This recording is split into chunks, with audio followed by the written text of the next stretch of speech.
There's actually 4 of them.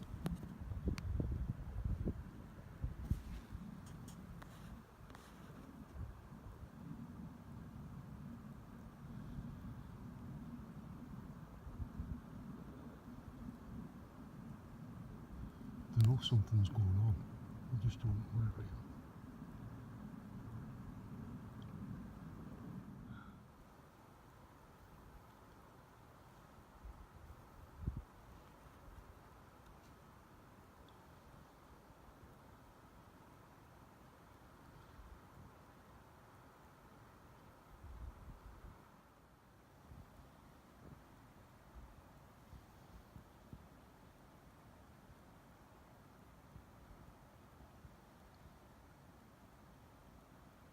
There they go.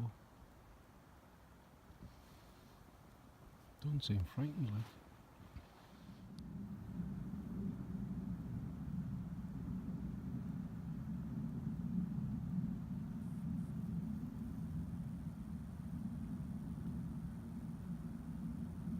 There's another 2 on the way up here now. They're all over the place. I can see at least 50 or 60 all over there as well. All them dots, all there. All those there, they're all there. There's them now. Some more behind them there. Still got them to 1 stag up here.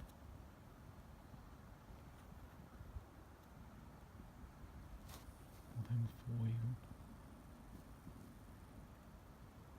They know I'm here.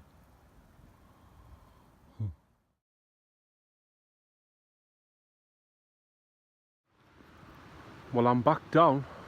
Still alive, still in one piece. It doesn't look that far from sort of here, but it's a canny trek up there. It's got to be a good 3/4 of a mile. That was something special, that, like sneaking up on them. Can't believe it. I tell you what I was thinking on the way down. Out here somewhere, there's one big bloody stag getting all this lot pregnant. Would have been nice to have seen him and his little harem. Aye. I'm going to have some food. I've got me old faithful Illumis. Za'atar chicken or something really nice, like a lemony, spicy, sort of Moroccan type dish. It is really tasty. And some mash. Yeah, I've got some beer as well. I'm going to have a beer now actually. Right, I'm going to bring this back. But yeah, that was good. I'll probably cut a lot of that out. I did quite a lot of filming there from a distance and really you couldn't see. But I'll probably cut some of that out anyway. Right, I'll see you in a bit. So again, same as always, the old tip and zip pour and store. So I've put the mash in there, obviously seasoned it with salt and pepper. That's the name of that Illumi. Za'atar chicken. It's absolutely gorgeous. And of course I'm getting stuck into a beer. So tell you what, the temperature's really dropped. It must have gone since I went up there and came down. It's got to have dropped by a good sort of 4 or 5 degrees. I've just put me down vest on underneath me softy because it's starting to chill down.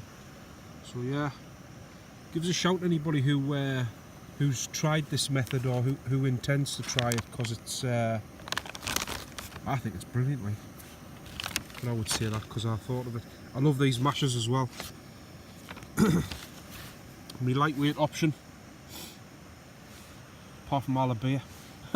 Right, I'll bring this back. Right, I'm not into these Coleman X-String canisters. It's taken ages. It's not acting like a jet boil for some reason. I usually use the red Primus ones, but they didn't have any when I went for them. This is a brand new canister. It's never been used, and it says it's down to -27. I don't know if it's the mix or what, but the jet boil's just not working properly at all. It's got no roar again. I mean, look, that's it full up. It's just like a normal gas stove. It's taking forever. It won't even boil the water. It's I mean, I know the water's cold, but usually the jet boil within 2 or 3 minutes it's boiled. So yeah, not impressed with them at all. Won't be buying them again. Primus all the way for me. It's gonna be supper time at this rate, not fucking tea time. I've put me Illumi in there to keep it warm while this water boils, but yeah, I'm not impressed with those at all. Any thoughts, like, I'd like to know. I don't think there's anything wrong with the jet boil, like. But, yeah, right, I'll bring you back. So that's it. Evening meal. Anybody who hasn't tried these Illumi, I don't know if you're put off by them being for sort of celiacs and stuff like that, they're absolutely beautiful. This is the one to try, this za'atar chicken, if you can find it. Like, there's very few shops selling them as it is. But if you can find that za'atar chicken one, get it, because it's absolutely beautiful. It's like a curry cum sort of sweet cum sort of honey.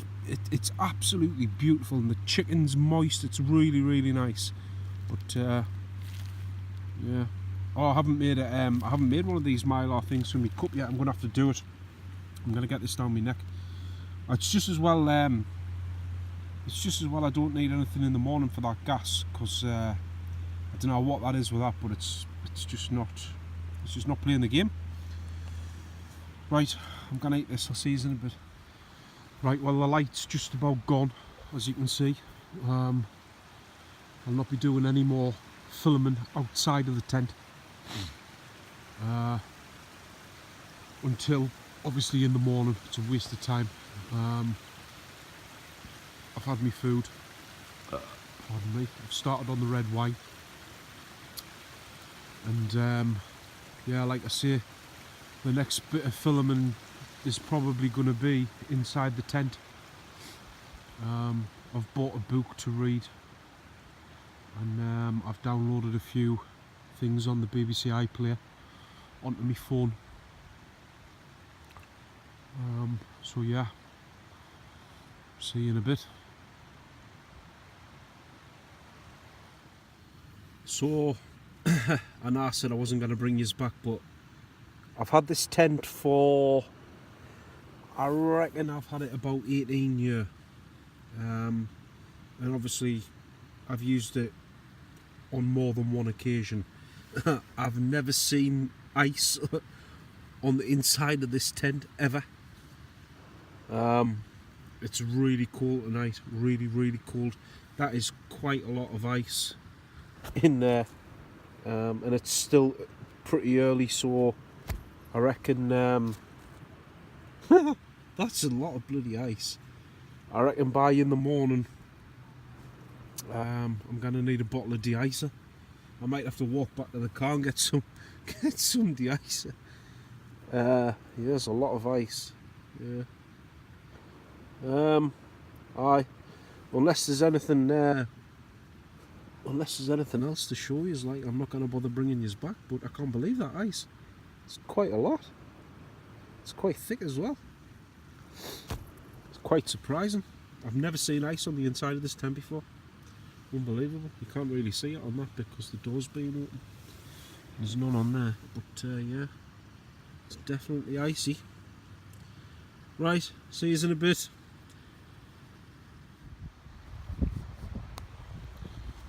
Right, well, the moon's out.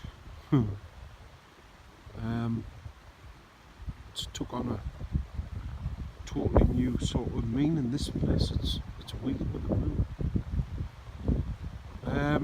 I'm going to bed. I just thought I'd show you that, and it's bloody cold. Yeah. Anyway, I'll see you in the morning. Good night. Right. Good morning. It's pissed down all night. Well, actually, it snowed. That hillside behind me, where I climbed up to see the deer yesterday, there was no snow on there at all yesterday, and it's covered. So we've had a good downpour in the middle of the night, and I've just been out there, gone to the loo and emptied my pee bottle out, and there's an antler outside the tent.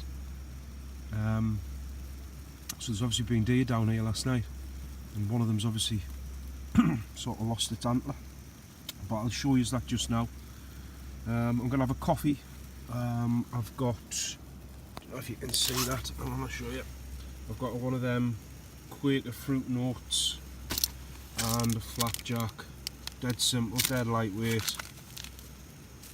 Coffee. I'm going to have a Horlicks as well before take the tent down. I've packed most of my gear away. You cannot see, I'm showing you, it's dark. I've packed most of my gear away. Sleeping bags are away, mat. That's the bag for the tent, and I've started packing my kit. So I'm going to have my breakfast, warm myself through a bit, and I'll start taking the tent down. I'll show you that antler as well when I get outside. Right, I'll see you in a bit. So as you can see, no more blue sky. Like I say, all that up there now is just covered in snow. There was nothing there yesterday at all. But I don't know if you can see, there's a track that comes down there, down the side there by that little stream. It comes all the way down and through there, and that's that antler. There's the antler there. It's just lying there this morning, so they've obviously been. You can see where the track goes through and down the side of the rock. Maybe he's down the river for a drink or something. So I'm going to take that home. It's snowing now. Like, I'm going to drop the tent and make my way back down. It's not very pleasant now, like, so it's not worth really filming anything. I'll bring you back when I'm down the bottom. And my head's a little bit straighter. But I'll see you down there. Right. I've just stopped behind this little stone building just as a bit of refuge, but you can see that's the way we've come from, and it's pretty bleak up there now. Like, it's snowed all the way down. I've still got to go. I'll show you. Still got to go back over the top there and down to the car park. But I just wanted to say, obviously packed up a bit quick there because of the weather coming in. That Tyvek ground sheet I use is absolutely amazing. It hasn't let a single drop of water through, and the patch of ground that I actually set up on, which is like 95% of the ground up there, it's like mossy, so it holds a lot of water. And there was loads of water underneath there when I've took it up, but it's never failed. It's brilliant. So that's a keeper. Yeah, I'm fancying doing, I don't know if you can see, I'll see if I can zoom in a bit for you, in there where they're shitting, there's no light. I'm fancying a hammock camp in there, possibly before the spring comes. Obviously because there'll be midges all over here in the spring. So it just leaves us to say thank you for watching. I hope you enjoyed it, and obviously if you've gotten this far, I've obviously defeated the 15-minute rule. Whatever I've done, I've changed my settings, God knows, but like I say, if you've got this far, it's obviously worked. So bye for now, see you on the next one, stay safe.